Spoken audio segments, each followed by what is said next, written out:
Another day, another food trip vlog na naman. So for today's video, magluto tayo ng Paris. Uy!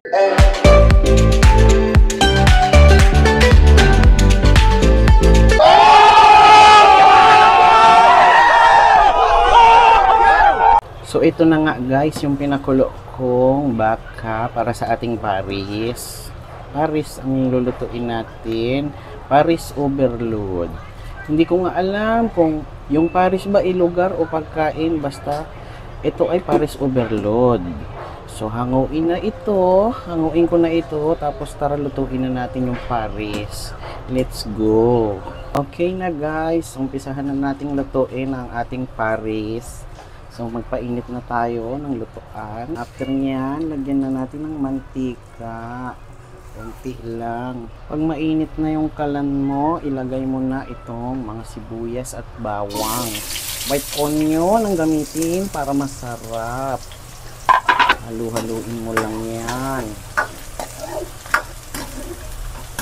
Ayan na. Antayin mo lang, mumamoy-amoy ang aromatic. Pag medyo umamoy-amoy na ang mga aromatics, ilagay mo na yung pinakuluan nating baka. Ayan.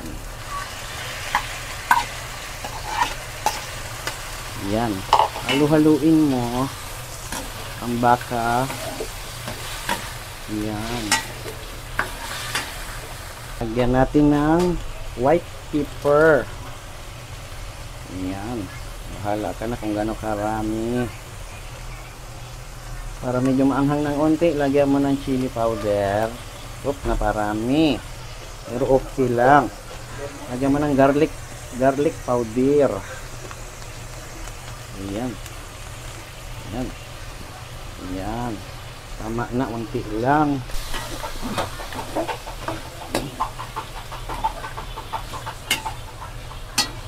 Star anise. Ayan. Tapos mo lagyan ng star anise, lagyan mo ng tuyo. Bahala ka na, wag masyadong marami. Patuhan lang. Ayan. Naaamoy na natin ang ating Paris. Pag ganyan na, lagyan mo rin siya ng beef cubes, pampadagdag ng lasa. Tapos, ilagay na natin yung pinagkuluan kanina. Ilagay na natin yung pinagkuluan kanina. Oops. Tapos, halu-haluin mo na ang Paris natin. Kita mo na yan. Ang sarap. Pwede mo rin yang lagyan ng liquid seasoning. Sakto lang. Pampalasa. Tapos, halu-haluin mo. Pakulo-kuloan mo lang ng onte. Pwede na yang food tripin. Ayan na ang Paris natin. Sulit. So ayan guys, kumukulo na siya. Lagyan natin yan ng asukal para matamis. Pampabalanse ng lasa ng ating Paris. Lagyan natin yan ng 4 na kutsara na asukal. Iyan. Tapos haluin mo uli. Yan. Ang sarap na yan. Guys. Solid. Cornstarch na tinunaw. Ayan. Pampalapot yan guys. Ang ating Paris. Ayan. Ilagay mo na.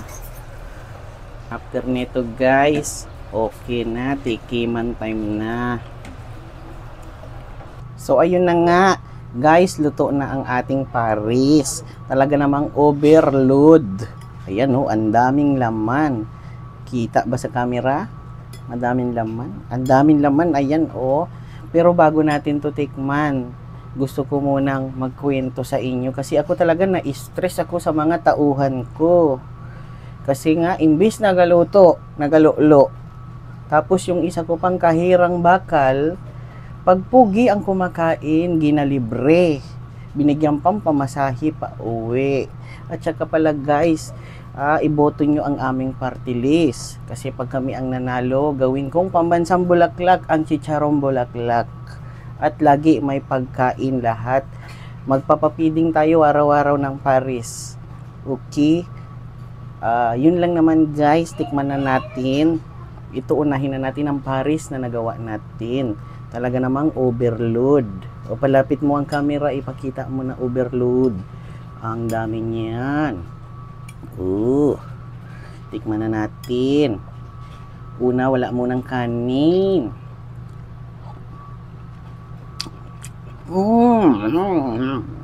Talaga namang masarap.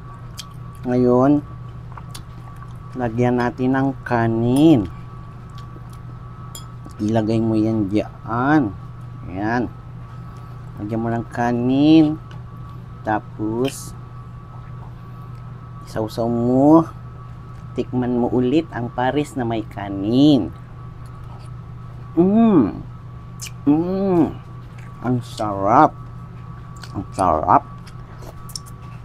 Isa pang subo. Ang sarap niya. Oo nga pala, may mga nagpapa-shoutout. I-shoutout ko pa ba kayo? Lilipas din naman yan. Pero i-shoutout natin ha, unang-una.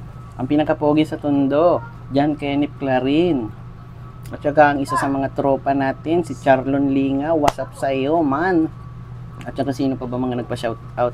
Lahat na lang kayo i-shoutout ko. Pag nakalimutan ko, mag-komento ka ulit dyan sa video. Para sa sunod na video, ma-shoutout kita.